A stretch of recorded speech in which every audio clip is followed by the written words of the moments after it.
Well, welcome everyone. Welcome everyone, our members and our guests, to the Royal United Services Institute for Defence and Security Studies, New South Wales, and to our final presentation for this year, the annual Sir Hermann Black Memorial Lecture, The Year in Review. And can I warmly welcome Peter Jennings, who will deliver this year's lecture.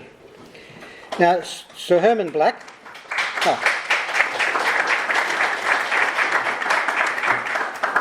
I'm sure they'll still be applauding after the lecture as well. Sir Hermann Black graduated with first-class honours and the University Medal in Economics from the University of Sydney in 1927. He taught economics at the university from 1932 to 1969 and was the university's Chancellor from 1970 to 1990. He studied foreign and economic policy as a Rockefeller Foundation Fellow in the United States and in Europe from 1936 to 1938, working mainly at Harvard University and at the State Department in Washington in 1951. He was particularly interested in the application of economic theory to practical issues and was an exceptionally talented orator. Indeed, as a news commentator for the Australian Broadcasting Commission, he made H.D. Black a household name.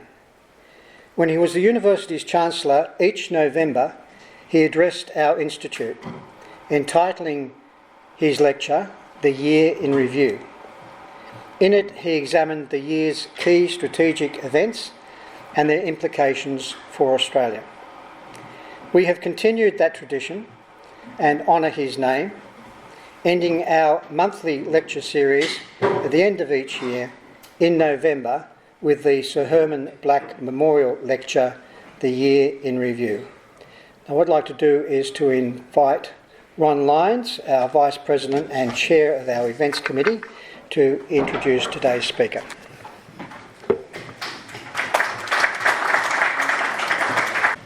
Thanks, Kim. Well, ladies and gentlemen, welcome to today's lecture, The Year in Review.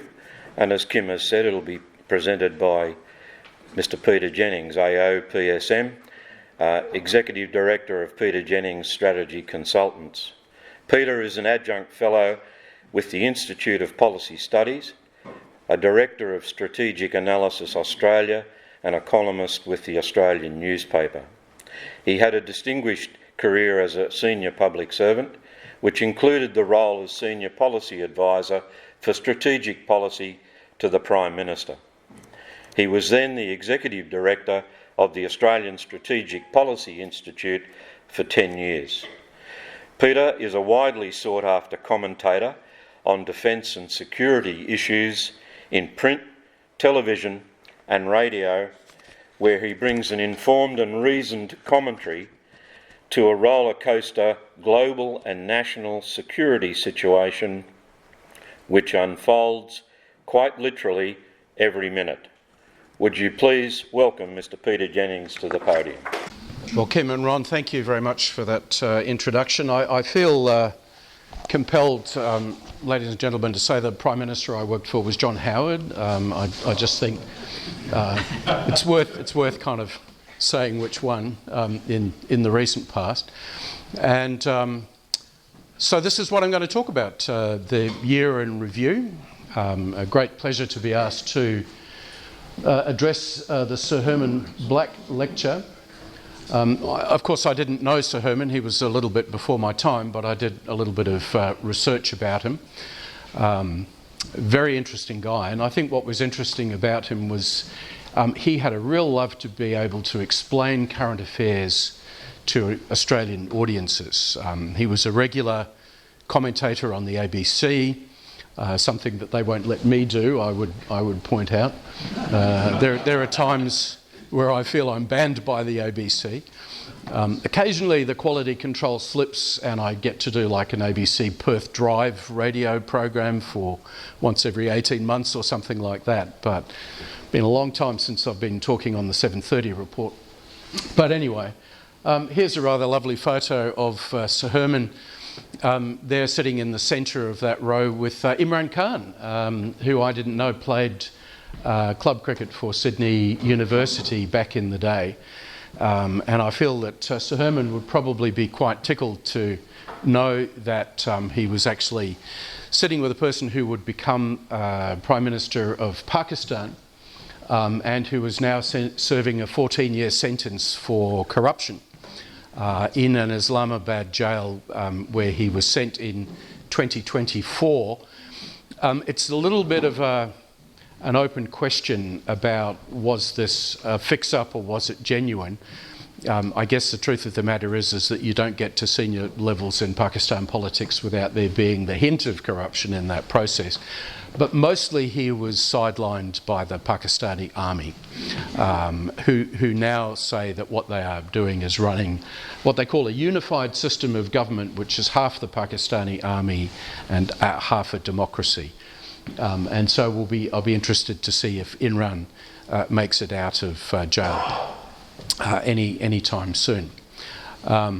So here's what I'm going to be talking about today. I'm taking the Charter pretty seriously to do the year in review, so I'm going to talk about international security, the range of developments that have taken place over the course of 2025.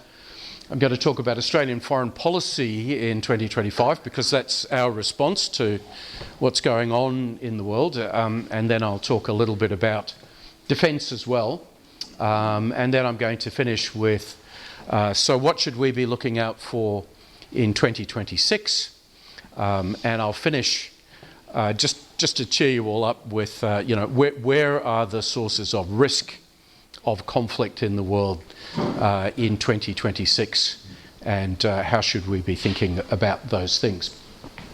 One thing I like to do is to always talk a little bit about our historical experience, because of course we tend to think that we live in the most crisis-filled, the most challenging times. Not necessarily so. And so if you ask the question, well, okay, what happened on the 25th of November?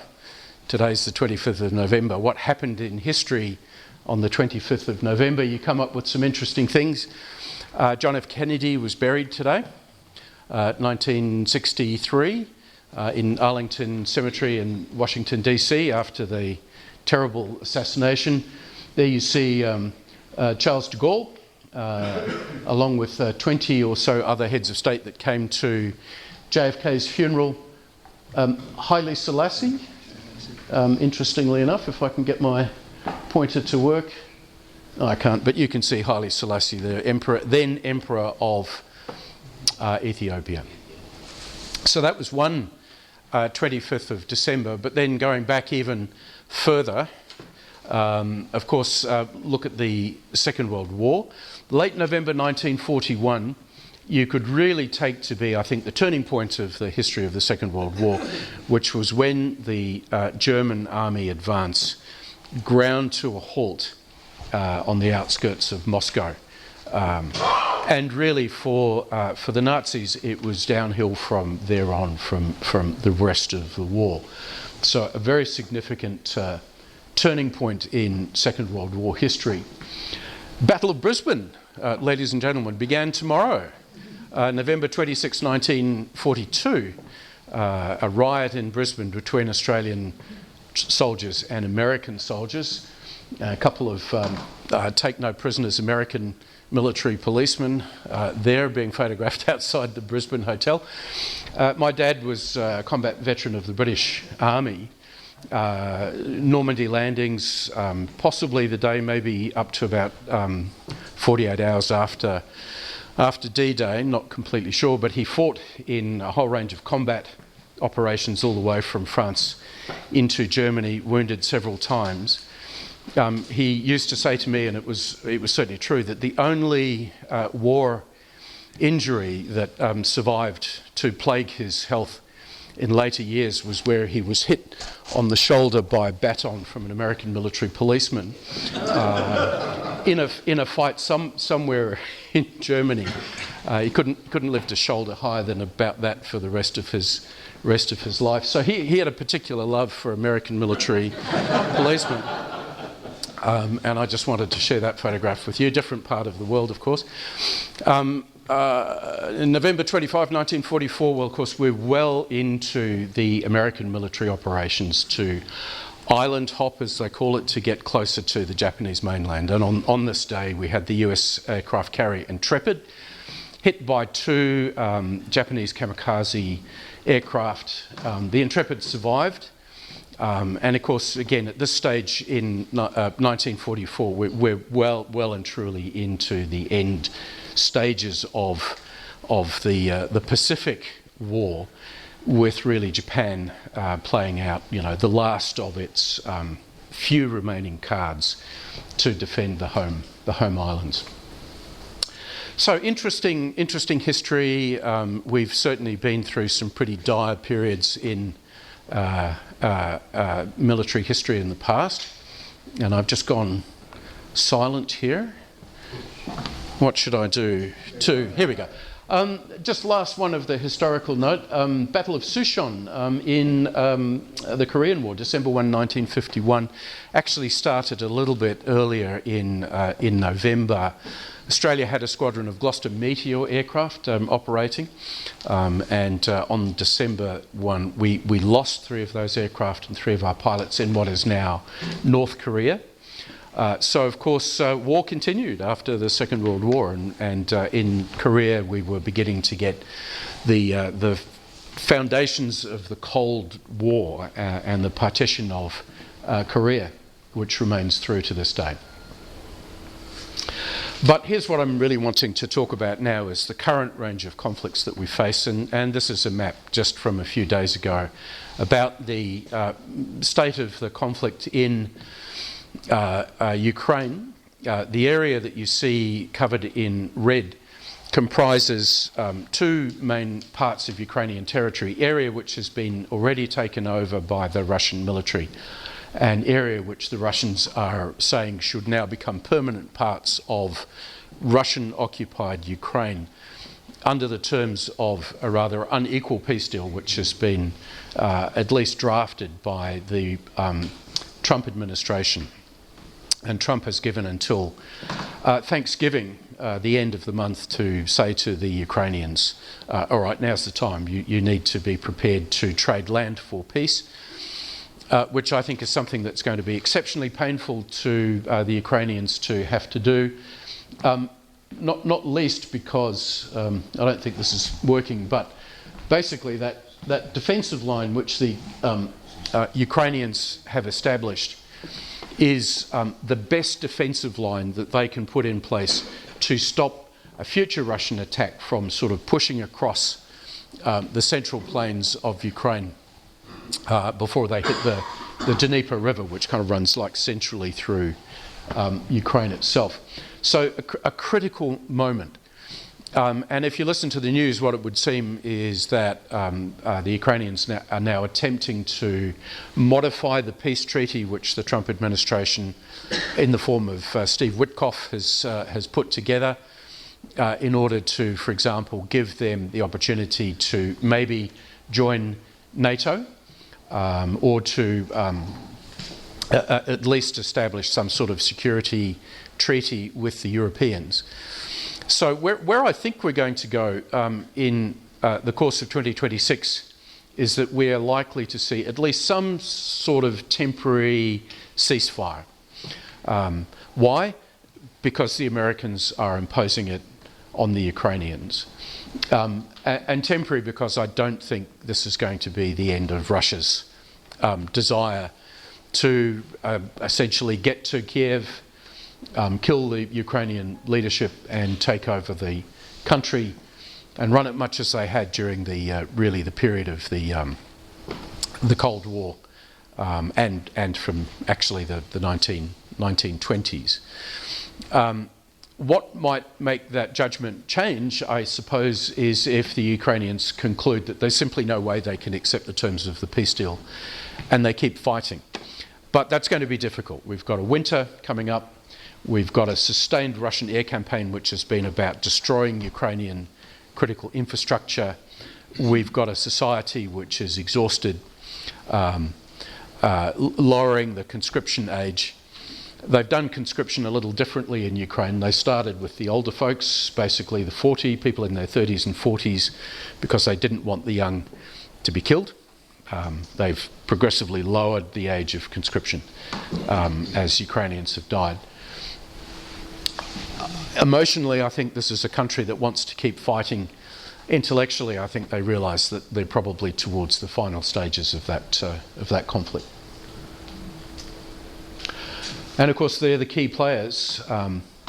We can maybe talk in Q&A about why it is that Trump feels so inclined to kind of weigh the odds in favour of Putin. It puzzles me. It's pretty clear the president has no emotional investment in the defence of Ukraine. But I agree with him in the sense that I think he realises there's got to be some solution that just moves beyond a war where 1,000+ people are being killed every week. That just can't go on forever. Well, here was a surprise. The United Nations supported Trump's peace plan for Gaza, which I think on the face of it a month or so ago most people would have said, yeah, it didn't have too much chance of success. It was just endorsed by the United Nations Security Council just a few days ago. Russia and China abstained, but the rest of the Security Council voted to endorse the peace. And the significant thing about that, here is a map of Gaza. The area that is covered in yellow is the area of territory which the Israeli Defence Force, now under United Nations endorsement, occupies. It's about 58% of the Gaza Strip. And the area in beige, obviously, is the remaining part of Gaza towards the Mediterranean, with Hamas still very much in control of Gaza City. And it seems to me that that's probably the future for 2026, is that we're going to see a continuing map that looks this way. I would be very surprised if it's possible for an international security force to be assembled that will go into any part of Gaza. I just can't see Indonesian soldiers or Saudi soldiers or Emirati soldiers prepared to die in defence of the security of the Jews. I think the only people that are prepared to actually do that is the Israeli Defence Force. But I was in Israel literally 3 weeks ago, and the Israeli view is they're pretty happy with this arrangement. They think this is sustainable. And what will be interesting to watch from this point on is, are we going to see development start to take place in the yellow part of Gaza in a way which creates a sense of reconstruction? Secondly, are we going to see Israel start to conclude peace agreements with Middle Eastern countries? A lot of people say, and I think this is true, that the war actually started after the horrible Hamas attack on the 7th of October 2023, because Hamas judged that Saudi Arabia was about to sign what's called the Abraham Accords with Israel, and they didn't want that to happen. I would say that's probably some version of a Saudi peace deal with Israel is going to be signed in the next month or so. And you may have seen reports where it looks like the Americans have decided to sell F-35 combat aircraft to the Saudis. That's the first part of the deal. The second part of the deal is now peace with Israel. And so here's an interesting thing. The Israelis are actually managing quite effectively their relationships with Middle Eastern countries. The big supporters of the Palestinian peace movement are the kids from our universities protesting on the streets of Sydney and Melbourne and London, and protesting outside a synagogue in New York overnight. The big supporters of the Palestinian peace process, of the Palestinian state, now operate in Western democracies, not in the Middle East.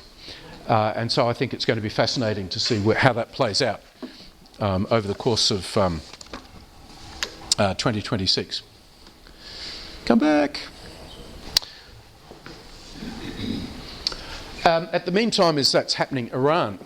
Okay, remember the strike on Fordo, those 12 bombs that went down the tunnels. Iran is now starting to rebuild its missile capabilities. It's starting to rearm Hezbollah.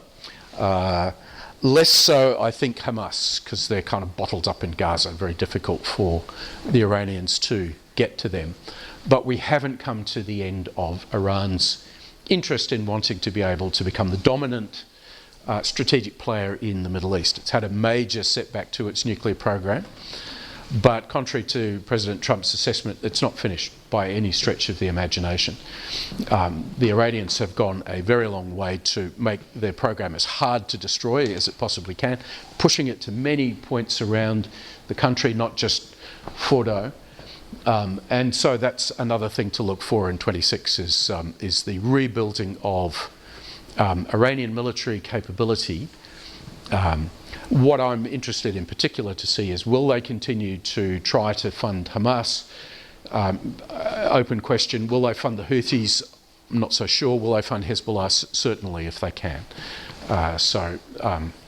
Another thing to watch for. But really, it's all about China, ladies and gentlemen. Let me tell you, all of those things are sideshows. Obviously, this comes from the parade that was in Beijing just a couple of months ago now, the one that Dan Andrews went to, you recall, showing off China's military capabilities. And I guess my key message for you here is to say, well, you know, you may hear our government tell you that we have a stabilised relationship with China, but none of that has changed China's broader strategic ambitions to want to be the dominant country in at least the Indo-Pacific, if not the world. And the extent to which that it is building military capabilities to support that is most alarming. This is just a screen grab of, you know, you search on China, what kind of stories does it come up with? I put this presentation together on Sunday, and, you know, what we were getting then was a statement made by the Minister for Security to the British House of Commons, talking about the, by name, very direct Chinese espionage threat to Parliament and the political processes in the United Kingdom. But anywhere you search, you will come up with the most intense, publicly available information about how China is seeking to undermine the powers of democracies right now. So we have the number 3 most senior Chinese Communist Party individual in Canberra. Parliament House had been fortified when I left the Shire on yesterday. And a note going out to all members of Parliament House: turn off your computers. Don't use the Wi-Fi, because they're concerned that the travelling party with CCP number 3 is going to be sucking up information as they sort of go around Parliament House. In so many areas, we are already in a kind of Cold War conflict with China, be it in space, be it under the sea, be it in terms of the espionage threat, in terms of China now controlling technology that's essential for critical industries here in Australia. If it gets its way, it will be replacing the old electricity grid with its own renewables technology, all of which is able to be shut down by malware implanted into this sort of technology. Why, as a country, we are so blind to this risk, I do not understand. But that's nevertheless the situation.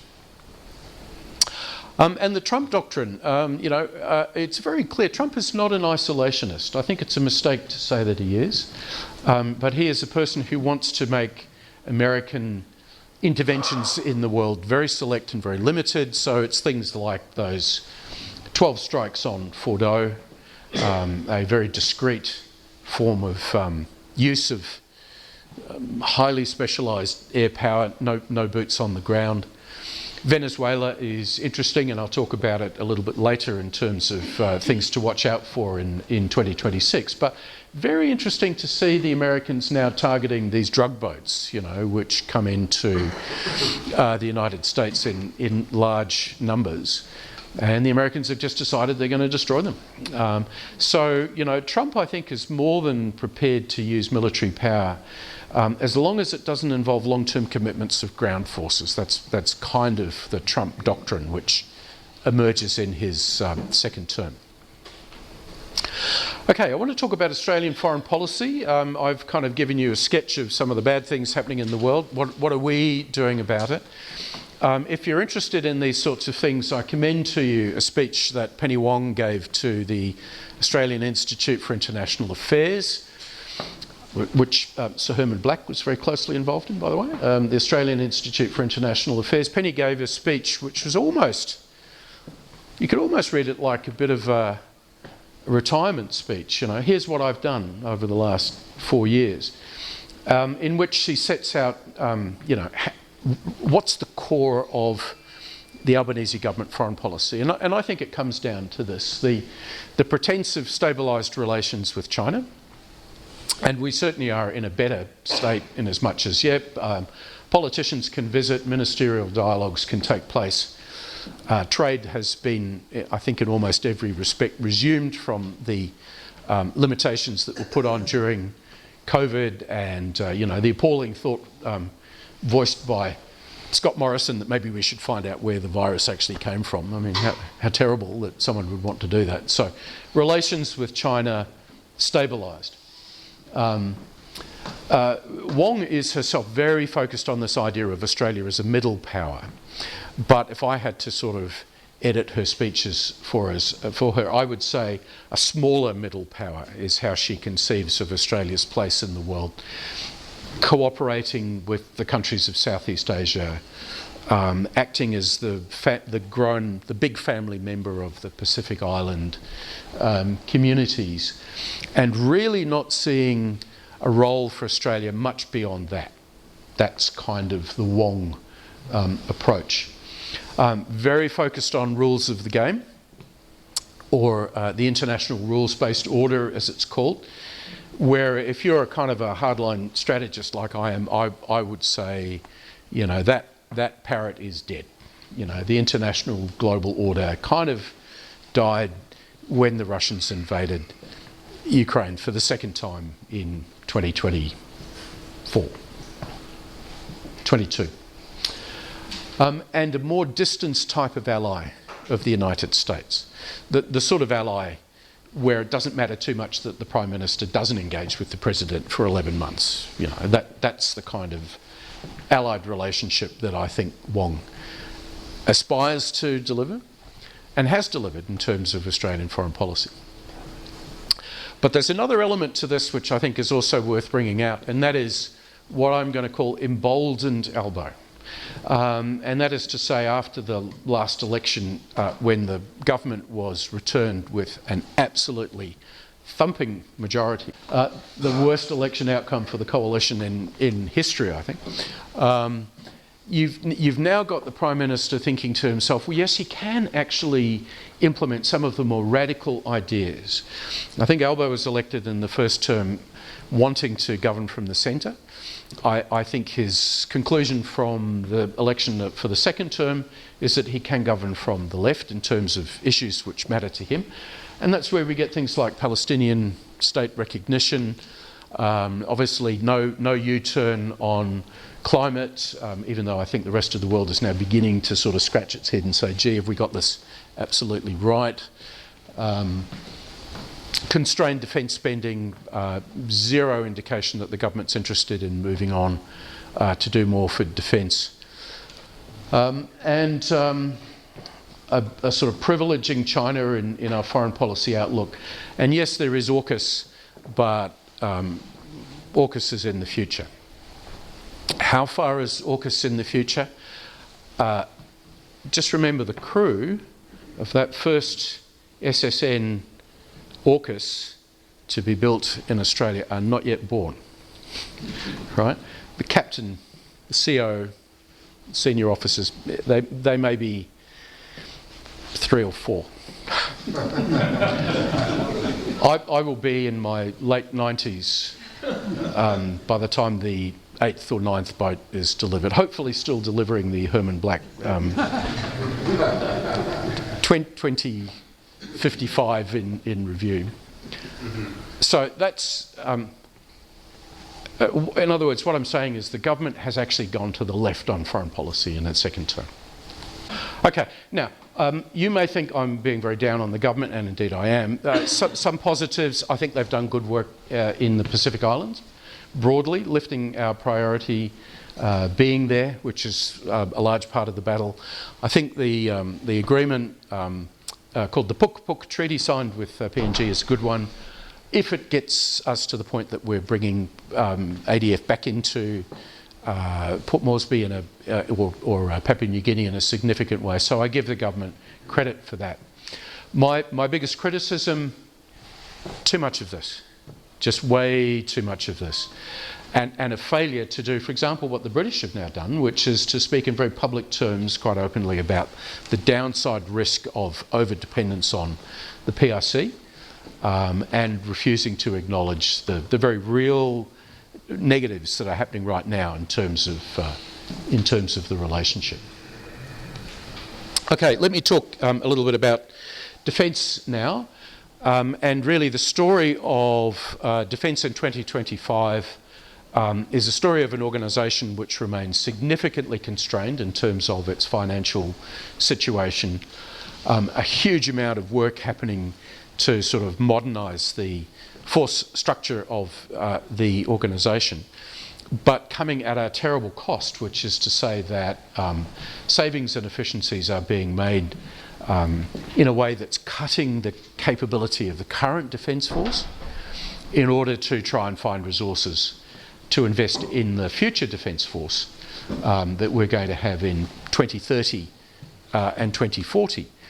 And, you know, my view about that is, you know, there's a limit to how much I care about the Defence Force of 2040. I actually care much more about the Defence Force of 2025. I have relatives in it. You know, I want to have the strongest ADF that we can have today to be the deterrent force that we need to have right now. And yet that's the thing that's being constrained by a government that's refusing to lift defence spending, even though it's lifted spending in pretty much every other area of Commonwealth expenditure that you can think about. So that's the overall defence picture. A couple of positives. Well, the government has made a decision to go with the Mogami design Anzac frigate replacement, which I think is the right call. A nice, capable ship. I think it's a bit rude to call it a second-tier ship, as some people do. And what we do know is that we will at least get the first three, because they are going to be built in Yokohama in Japan. I think there's a different question as to whether or not we're going to see them ever built in Henderson in Western Australia, and I'll come to that reason why. So that's the Mogami. It's the one in the middle there of these various ships, measurably bigger than the Anzac, which is at the bottom of the slide, and actually not a lot smaller really than the Hobart class, which is the air warfare destroyers, of which we have three and is the most modern ship serving in the Navy right now. The Hunter class, that's the British Type 26. Serious problems are being experienced with the production of the Hunter, and I'll come to those in a second. I think one of the most interesting decisions here, I call this slide Spruiking in the Rain.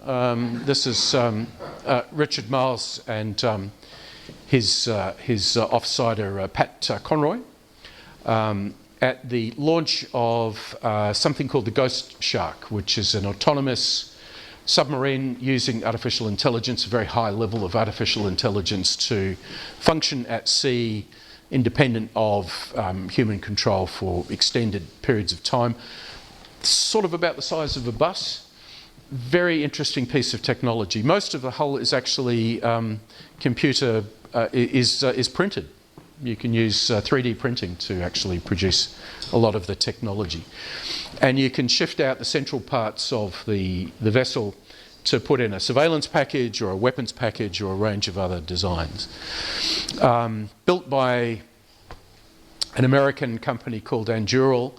I have to say one of the mysteries of life is how our Navy got itself into this particular project, because it kind of runs against everything the Defence Force does in terms of wanting to acquire equipment slowly, painfully slowly. The decision to go with the Mogami was actually announced by Defence Minister Peter Dutton in the dying days of the Morrison government, although no one's allowed to say that anymore. It's meant to be a Labor project, but there you go. The first of them is going to arrive in January. And then the plan will be to have in the order of about 2 dozen for something around $1 billion. So in defence technology, rather cheap. I look at this and say to myself, are we ever going to see a ship or submarine built in Australia in future designed to have a human being in it? And I think an interesting question to ask is, has the whole defence organisation kind of sold itself to a very 20th century concept of what a force should actually look like, when in so many ways this is going to be the future of military power? Something for Q&A. I'm sure there'll be some people who want to disagree with me on that. But, here is an example of all of the uncrewed underwater vessels being constructed around the world today. Ours is top left-hand corner. They're quite substantial, and as I say, very flexible with different payloads that it can take on. It's a rather cool piece of military technology, and I'm so delighted, but also slightly mystified that we've managed to get ourselves ahead of this particular game. So that was a good development in 2025. But what we have here is overwhelmingly the story that you've got a government that's trying to deliver 4% of gross domestic product worth of kit on a budget of 2% of gross domestic product. It just can't be done. I thought it was very interesting here. Stephen Chappell, current Chief of the Air Force, so concerned about what's happening to reduce the readiness of the current levels of the ADF that Chappell was out a week or so ago. I hope this doesn't do him damage personally, because I think he's one of the hopes of the side. But you know how serious it is in the current environment when a service chief comes out and says, hey, what's going on here? So, we are doing things like all those beautiful F-35s we acquired a couple of years ago. Significant numbers of them are now offline. We're just not updating the technology to keep going. And in some respects, it almost feels like the Air Force is being punished for its success, for having the most technologically advanced order of battle. Here is an image of the meeting that finally took place in Washington, D.C. A couple of weeks ago. The Prime Minister signing a deal with President Trump on rare earths, and an ever so slightly bemused Vice President looking like, what's going on here? And as an Australian, I'm pleased that Albanese did not go to DC and have a Zelensky moment in the Oval Office, but I also don't understand how that happened.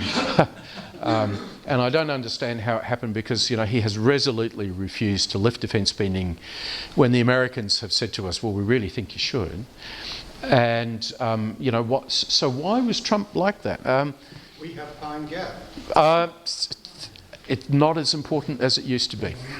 It's still important, but can they live without it? Yes, they can. The issue is Pine Gap. And, I think Trump has improved in the sense that he no longer thinks it's a good idea to attack your closest friends, like Canada, for example. And so therefore he wasn't going to do that with Australia. He likes winners, we all know that, and Albanese had been a significant winner in the election. So Australia has kind of got a pass. Half of me feels good about that because, as I say, I wouldn't want to see a Prime Minister of any stripe attacked in the Oval Office. Half of me feels like Albanese's gotten away with murder when it comes to failing to sort of stand up for the defence priorities that we should have without the Americans actually telling us. But nevertheless, he did it, so good for him. I've got a little slide here again. If you Google the word AUKUS, you will come up with a whole range of stories telling you why it's bad and why it shouldn't happen. And so I think one thing to look for in the course of 2026 is you will see the anti-AUKUS campaign start up very significantly. It's already there. The Greens don't like it. There's a significant part of the left of the Labor Party, which is the ruling part, which doesn't like it. We've got a government which is almost determined not to sell or explain it. Can this project last a decade without real military capability being delivered, absorbing countless billions of dollars? You know, it took 5 years for the French submarine deal to collapse, and we're at year 4 and a bit of AUKUS. So, you know, the government has signed up to it. Albanese can't walk away from it, but he's also not trying to sell it. I thought this was interesting. I mean, he goes over to Western Australia many, many times. It's part of his election strategy. I think it's the first time I've actually seen him do something connected to the ADF in a very long time. He went to Henderson, put on a cap that said Australian submarines, looked at frankly, the red-hot shambles, which is the Henderson precinct for building ships. And, you know, is there to spruik the idea of Australian submarine and shipbuilding capability. Well, good for him. I would have wished that he'd done that to a greater extent than he has in his first term, for example. And really, this is the killer slide. So what this shows you is the red line is current levels of defence spending. It goes all the way back to 1950. And the bottom blue dotted line is what's called the post-Cold War average of spending, which is around about just a little under 2%. And the green dotted line in the middle of the screen is the level of defence spending as a percentage of gross domestic product that we had in the Cold War, about 3%. And so when you hear Richard Marles tell you that we are spending unprecedented amounts of money on defence, more than any government in the 65,000-year history of Australia, that may be true in pure dollar terms, but we're spending unprecedented levels of money, more than 65,000 years of Australian history, in every area of Commonwealth spending. If you just look at raw dollars, it's kind of meaningless. What it really means is, well, what is it as a percentage of Commonwealth spending overall? And the truth of the matter is that we're barely above 2%, if that. We have a sort of a languid promise to grow to 2.3% by 2033. The government is doing nothing to actually lift defence spending, even at the same time as they will give speeches to say that we're facing the most difficult strategic environment since the end of the Second World War. How can that be? How can that be? That, we face the worst time in 3 or 4 generations, but we're not spending the money to deal with that situation. Okay, so things to look forward to, things to look out for in 2026. Richard Marles says there's going to be a new defence strategy. He's killed the idea of defence white papers, doesn't like defence white papers. Instead, we're going to get every 2 years a defence strategy statement. So mid next year, 2026, potentially with the prospect of increasing defence spending. Did the government sell that to the Americans? Just give us time to work it out and we'll lift? Yeah, maybe. I can see that being a possibility. So about mid-year we should have a new defence strategy. One of my favourites, Port of Darwin. You may recall during the election campaign, both sides of politics said we're going to bring the Port of Darwin back under Australian control. It's currently in year 8 of a 100-year lease, a 99-year lease to a Chinese-owned company. It's become more important since the lease was signed because we've got significant marine naval assets and now increasingly Australian assets, ADF assets, that are planned to go to Darwin. At that Henderson facility in the west, the plan is very soon to start construction on vessels called landing craft heavy for the Army. Don't be fooled by the term landing craft. These things are actually as heavy as Anzac frigates. And there's going to be 2 landing craft heavy that will be provided essentially to each brigade to lift their stuff. And the first one is 1st Brigade, based in Darwin. Guess where those ships are going to be based? Port of Darwin. So there is actually a strategic case to say that the port needs to be brought back into Australian ownership. I stand here before you and say it's not going to happen. The government will not do this. Why? Because we have a stabilised relationship with China, ladies and gentlemen, and they are not going to put that at risk for the sake of a rather sad little port in the Northern Territory. This is a Collins submarine that's been chopped in half for maintenance and upgrading. There's something called the Collins class LOTE, the Life of Type Extension, which involves serious levels of work like this to actually upgrade and modernise the Collins at about $1.5 billion a copy, to get probably 5 of the 6 ready to operate for just another decade. I don't think that's going to happen. If you can produce ghost sharks for $50–60 million a copy, are we really going to do this? So I think that the Collins Life of Type Extension will be killed in 2026. And then there's the Hunter class. The government knows it's got a really difficult problem here, which is that the ship is too heavy, it's undergunned. It was brilliantly sold, but badly sold in the sense that I think it's not going to meet the requirements of the Navy going into the future. What is the government going to do about this? I think 2026 will be a crunch year.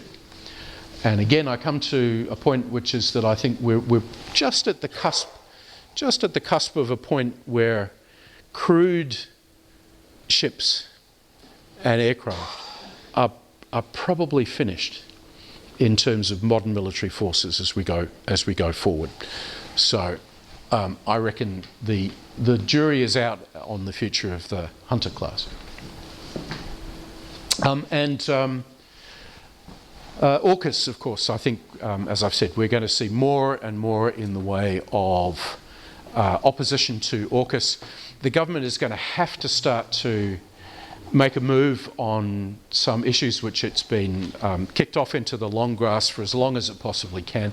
A key one is, where will they locate a naval base on the East Coast, a new naval base on the East Coast, which will largely become the East Coast home of SSN. Personally, I think it's Port Kembla. I think that's the best option. But in Wollongong, you've got a left of centre state Labor MP, and you've got a left of centre federal Labor MP opposed to AUKUS. Hate the idea of that. When the government starts to come out and say this is what we want to do, we're going to see more things like this, where it won't just be 5 sad old communists, but actually large numbers of people starting to protest what's going on. And if no one's prepared to sell it, then ultimately it's going to become a real problem for the government.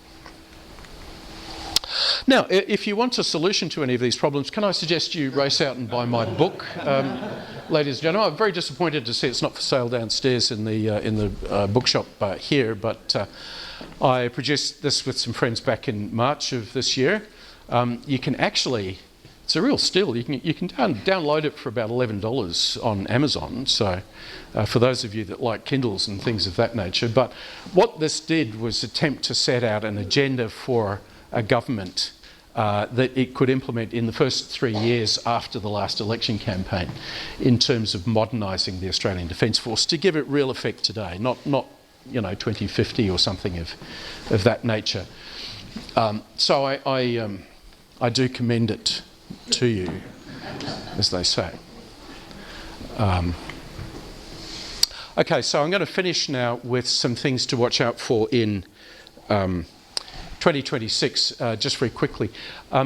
No one would have thought that there was a possibility of war in Venezuela.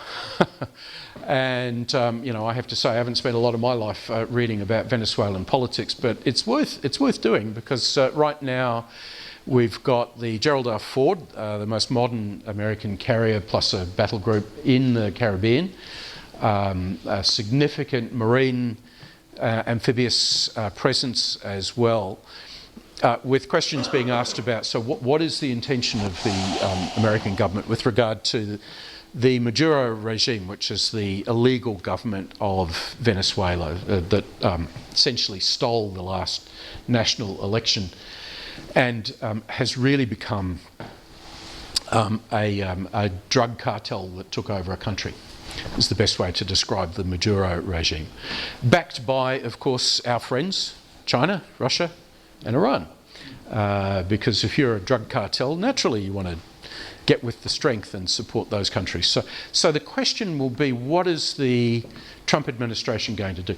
They're building up their forces, they're destroying those drug boats. Would they be prepared to put boots on the ground? I think not. But what I would expect is we might see airstrikes, we might see a special force attempt to kill Maduro and some of his senior leadership. The chief of the army is a particularly bad piece of work. And kind of hope that what that would then lead to is the democratic opposition in Venezuela, and there is such a thing, would come forward. Watch for this in the next 2 months, because they can't keep the Ford there forever, so they're either going to do something or not, but I think that'll be very interesting to watch.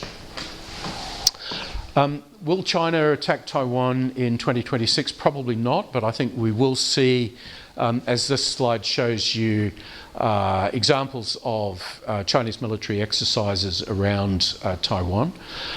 Xi Jinping has given the Chinese military till 2027 to be at a point where they could actually stage an attack. And I think the Chinese continue to watch the Americans very, very closely to see how much can they get away with, really, is the key question. So my guess is probably not in 2026, but then again, I wouldn't be surprised if something happened, a blockade, an attempt to cut Taiwanese communications, something of that nature. What we will see is more of this. This is what happens when a Chinese Coast Guard vessel ran into a Chinese naval ship a couple of months ago near the Philippines, the northern end of the Philippines. And I have been saying for quite some time now that the risk of an incident in the South China Sea, which sees some ships being sunk or some aircraft being shot out of the sky, remains pretty high. And of course that could involve Australia, because we're up there quite regularly.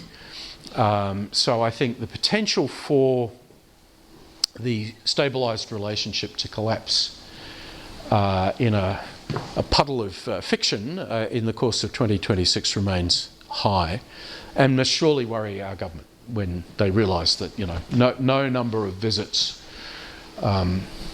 no consignment of exported lobsters is really going to stop China from trying to create and then benefit from a crisis of its own making in the South China Sea.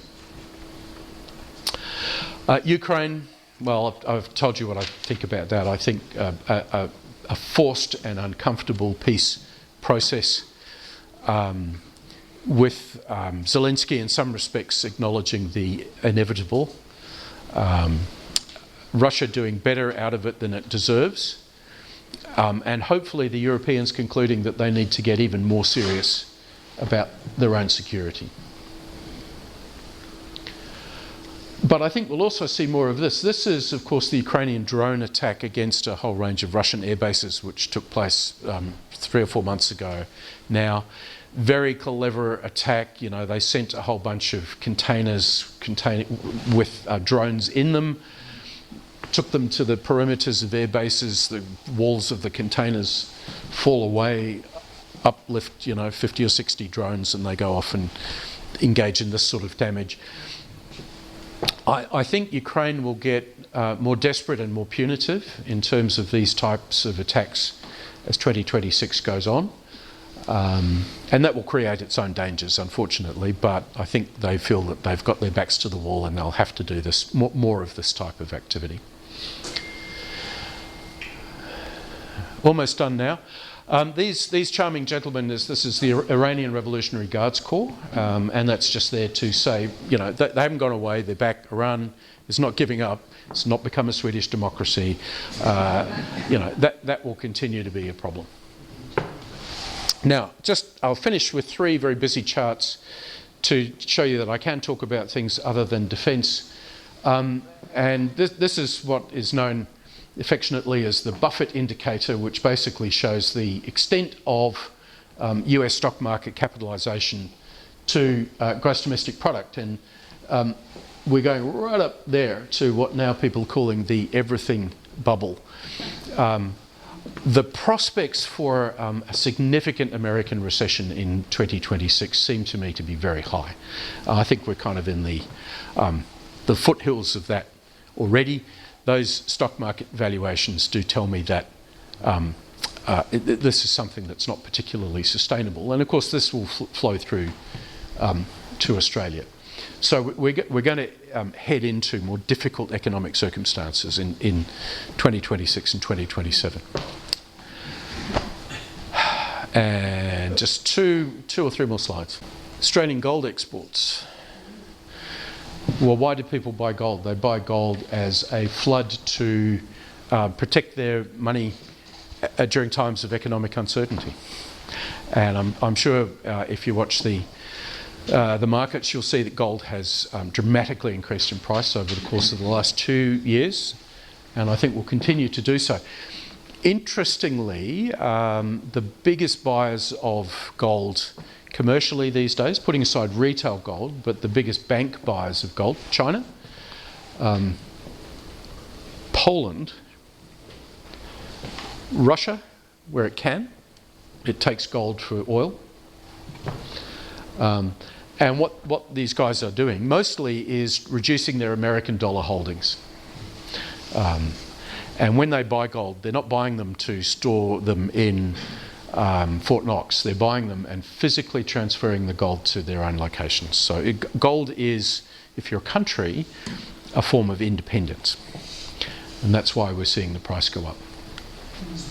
This is my final slide about artificial intelligence, and I really must give a proper talk about artificial intelligence at some stage in the future, because it is just so fascinating to see where it's going. So ChatGPT 2022 was when it first came in. We're now up at ChatGPT 4. And the rise of that curve is basically trying to give you a sense of how capable the artificial intelligence systems are, which is coming into play. Any one of you that's used this? In fact, let me do a little vox pop. Who's using ChatGPT or a similar large language model? Yeah, maybe about a third of you. I would encourage you just get on it and have a look at it, have a conversation with it. Ask it about your particular area of interest. It could be growing roses, it could be, Renaissance literature or something. You will be knocked out at how capable these large language models are in terms of their capacity to produce intelligent thought, if I can put it that way. The next step is to take us to artificial general intelligence, which is where we will have artificial intelligence systems which are in every respect as smart as all of us in the room at pretty much everything. And the prediction here is sort of five years. That feels about right. Maybe a little bit sooner. Those of you that have, I make no judgments about age, but those of you that have grandkids, maybe getting ready for university or things of that nature, this is going to transform the workplace into which they will go, because unfortunately it's not older folk like me that are going to be penalised by the technology. It's younger folk that have to sort of start their careers competing against this. Artificial superintelligence is when you've got artificial systems which are basically capable of modifying themselves, growing at their own speed, with the intelligence of millions of CPUs that they're connected to, all sharing that same knowledge at the same time. This will happen mostly in our lifetimes, and we will be the first generation in human history to actually face a phenomena where we will be dealing with an intelligence smarter than we are. So that's interesting and possibly not good. if you want to do some reading about it, I'm just almost finished the first book there. If anyone builds it, everybody dies. It's a great read. Not too many jokes, I have to say. But basically, it makes the case to say why it is that once we've reached AGI, or let alone superintelligence, that the drivers of those systems will be such that getting rid of humans is the smartest thing for those systems to do, once they deal with a few tricky problems like hands and those sorts of things. But so I would read it just to kind of get your brain into the into thinking about what it means. The book on the right is kind of the opposite side of the story. It's not true. Now, the best judgment I can offer you is that I think the book on the left is the right one. And I'm concerned with the artificial intelligence picture, not so much because it's going to be unethical and bad people will use it to do bad things, more that the systems which are designed to optimise towards delivering more effectively what they do, being better chess players or Go players, or being better diagnosers of cancer, or whatever it is that they're asked to do, will force them into essentially trying to maximise their capabilities, and they ultimately will see us as competitors rather than supporters of that outcome. That's it. I hope I've cheered you up.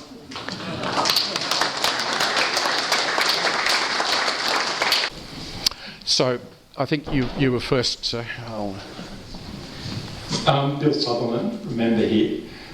In terms of the drug boats coming in from Venezuela, the 6 Democrats who recently decided that army people or defence people could not obey illegal orders or whatever, there's a big controversy on the left over there, and it's to do with one of the issues is the legality of what President Trump is doing.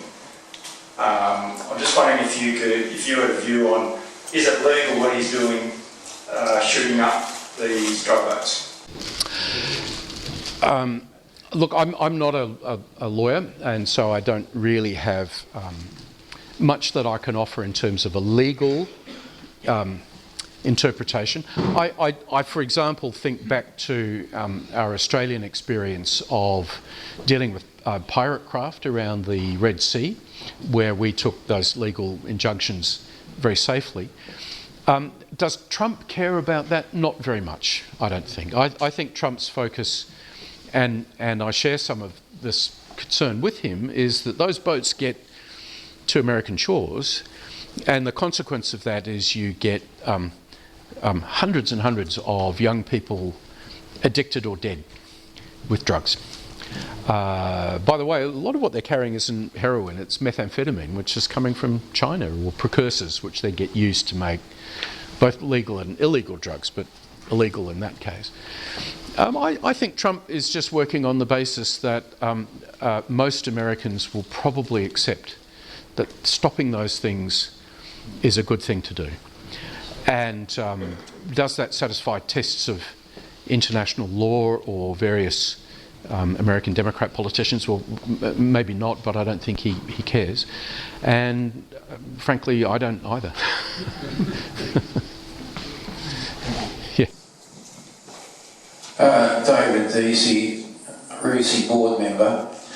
The current government has said that it has no particular intentions to support Taiwan in an offensive. How does that square with the recently released US Marine Corps doctrine that says Australia is one of the staging points for US defence of Taiwan?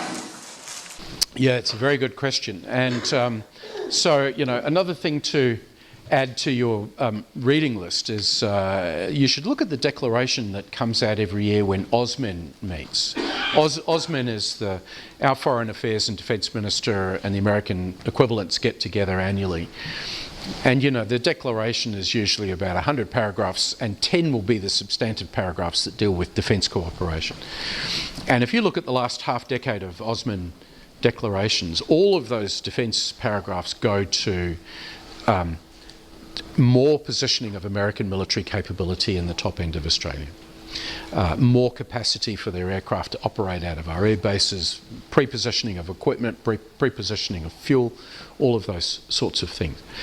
Now, why are the Americans doing that?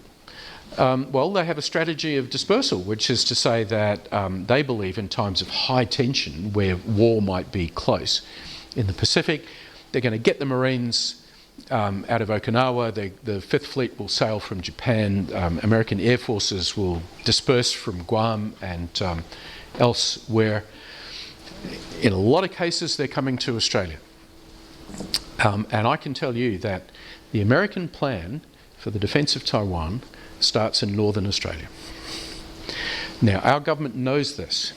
Richard Marles knows this, but he won't tell you. And this is, I think, the number one problem we face in the relationship, is that the Americans have got a very unrealistic expectation about where our government will go, and where our people may even go, actually, when it comes to what are we going to do. But the strategy is not a lot different from how the Americans thought about Australia in the Second World War, which was a platform to enable them to ultimately prosecute the attack on the Japanese home islands. Okay, well, the target has changed, but the geography remains the same. And our government is just too scared to acknowledge that fact. This is actually why, to add another sentence to my answer, is why the Port of Darwin has become so significant, because the Chinese know it themselves. And they calculate that the most important thing they can do is complicate and slow down the capacity of the Americans to build up the top end from a defence perspective. Hence why they will just go bananas if our government tries to take the port back under Australian control. My name's Kevin Beard, I'm a member of Lucy.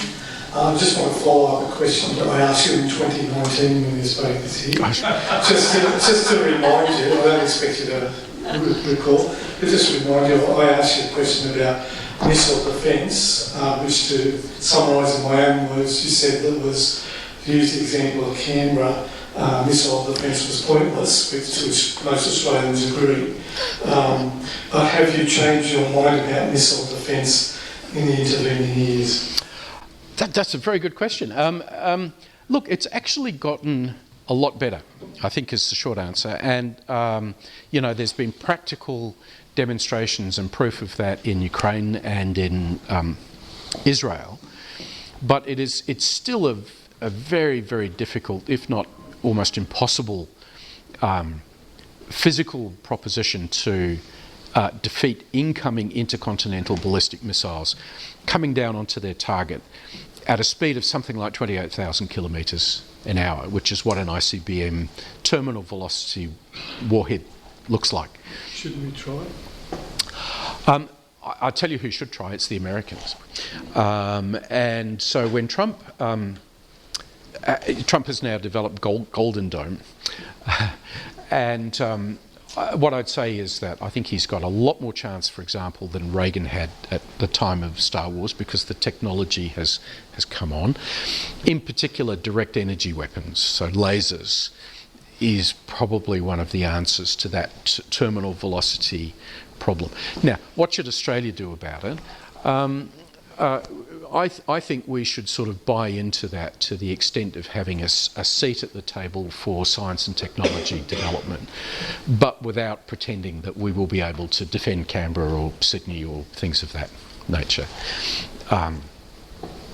So that's where I've got to. A little bit more positive about it, but I support the Americans doing what they're doing, because they've got the research effort, capability and the money to take it much further down the track, and I think we should just have a seat at that table. That's what I'd like us to do. For $600 million, we brought ourselves into the Joint Strike Fighter program when it started, which got us an incredibly good aircraft and a whole range of technological spin-offs that came from it. So that same level of investment, I think, would be sensible for Australia now. In terms of air defence and missile defence, it's come an awful long way since we spoke.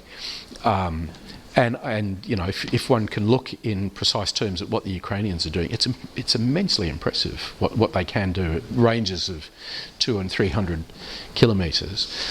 But the the threat against ICBMs, the threat of ICBMs is a much, much harder problem still. So, yes. Ian Brooks. Ian Brooks, Lucy, Australian Army, retired after 26 years service, former editor of the Australian Army Manual of Land Warfare. I spent a lot of time in Southeast Asia, particularly in the former Indochina countries. I've just come back from my third time there. I notice a glaring omission. I don't know whether it's deliberate or unintentional or time constrained, but you've not mentioned soft power. Soft power? Or do you mean special forces power? No, soft power. Soft power. Where Australia tells its message to the region. Yes. So I think Australian soft power is declining rapidly in Southeast Asia. And that's because we're too thin on the ground, we're insufficiently invested in an economic sense. That generation of Southeast Asians that came to Australian universities has now pretty much worked its way through the political and administrative systems of Malaysia and Singapore, for example. No high-flying Singaporean would contemplate coming to an Australian university today. I mean, what, to protest every Sunday with the Palestinian people? I mean, come on. So we've lost that soft power very significantly, and we're fooling ourselves to think that it's still there because of Australian niceness. Some Southeast Asians, Singaporeans for example, are quite happy to come down to Perth for holidays and things of that nature, but don't any longer, I think, take Australia seriously as an influential player in Southeast Asia. And this is what Penny Wong does not understand when she talks about middle power diplomacy, is that what made us credible with those countries was we had the heft of the American alliance behind us, and at that stage we had a significant on-the-ground presence of people, used to be the military, but business, all of that sort of stuff. We had an education system that once was good but is no longer good, and we've lost that. That's Southeast Asia. In the Pacific, it's a bit better, I think. There's more of a Pacific Island regard for Australia still, which is built around rugby relatives that live in Australia, remittances, the truth of the matter is that unless you're a Pacific Island elite that's been bought off by Chinese intelligence, you would much rather do business with Australia. And so I think there is more of a hope that we have the capacity to sort of sustain or rebuild our soft power influence in the Pacific. But I worry about Southeast Asia. Southeast Asia is very quickly swinging to the Chinese. They don't like Trump, and the Trump effect has not been good in Southeast Asia. That's the picture. Last question. Chris Skinner, board member here at Brucey, but also a member of the Australian Institute of International Affairs. My question relates to the Defence Strategic Review followed by the 2024 National Defence Strategy. Both of them emphasised a whole-of-government approach is necessary, and yet, unlike other countries such as the US that have a national security strategy, we do not. Do you think we should have one, and if so, how will it be done? Yes, I do think we should have one. I thought it was very interesting that the British minister that got up to give a statement to the House of Commons in the last week about Chinese espionage was the Minister for Security. And we don't actually have a Minister for Security. We have a Home Affairs Minister, which is constantly sort of losing authority to the Attorney General. The last election, ASIO and the Federal Police went back to the Attorney General. We no longer have a National Security Advisor, which was a position, I'm sad to say, Tony Abbott got rid of, but the Labor government didn't seek to bring it back. And the result of that is that there's a hole in the centre of Australian national security thinking, which is where a security minister should be. because the various other players in the game, defence and foreign affairs and home affairs, are too busy fighting their turf battles over money to really consider themselves the intellectual leaders of policy development around national security. And the critical factor in all of this is that the Prime Minister doesn't care. He's not his issue. He doesn't read the intelligence. He just doesn't care to have Prime Minister and Cabinet, his department, gunned up to lead the intellectual charge on policy for national security. For example, at the end of the last election, there was a division inside the Department of Prime Minister and Cabinet which was there to run AUKUS. The Prime Minister got rid of it. Now, I mean, you may say to yourself, how could a Prime Minister not want to have, 30 well-fed and well-trained bureaucrats advising him on AUKUS from his own department or her own department? Surely a PM would want that type of heft in his division. Prime Minister wasn't bothered. So my assessment is he doesn't care. Penny Wong is the intellectual driver of policy on national security and foreign policy. And she doesn't want to have a national security advisor or minister because it would reduce her authority.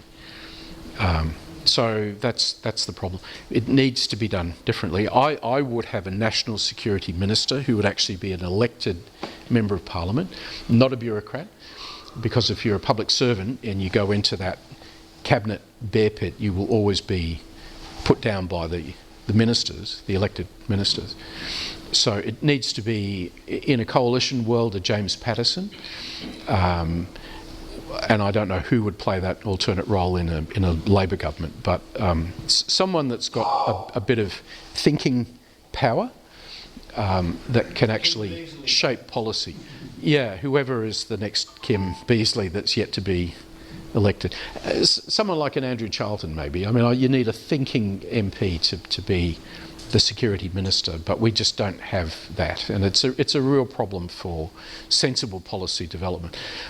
Just 10 seconds more, because this is a soapbox of mine. Richard Marles promised that 2024 national security statement would be that. It would be a whole of government thing, and there's not a word of it in there, because what Marles found was that no one wanted to play, and so all that 2024 national security statement does is that it reorders the defence acquisition plan. It squeezes a lot of stuff out to the right. So Marles, to the extent that he tried, Marles failed to get a whole of government approach to thinking about national security. Penny Wong wouldn't let him. The Prime Minister wasn't interested. The Treasurer doesn't care. He just sees it as a drain of resources. So institutionally, there's nothing around the cabinet table right now that's inclined to take this stuff seriously. Peter, thank you very, very much for your insightful and very, very interesting presentation today. I don't think there are probably only one or two of us in the room today who remembers the lectures, the year in review that used to be presented by Sir Hermann Black. It was just to be across the road here in 175 Liverpool Street, the Remington building, and the lecture theatre on level 11, I think it was. And they were really masterfully done. And I'm sure those who did hear those lectures would have thought, here is a second Sir Hermann Black. You did very, very well today. Thank you so much for doing so, and particularly the way you answered the questions. We do appreciate that attention to detail. While I've got the opportunity, can I also say that we appreciate, since your full-time retirement, I guess, and to your current role, the effort and you've put into developing Strategic Analysis Australia, particularly in our special interest group on strategy.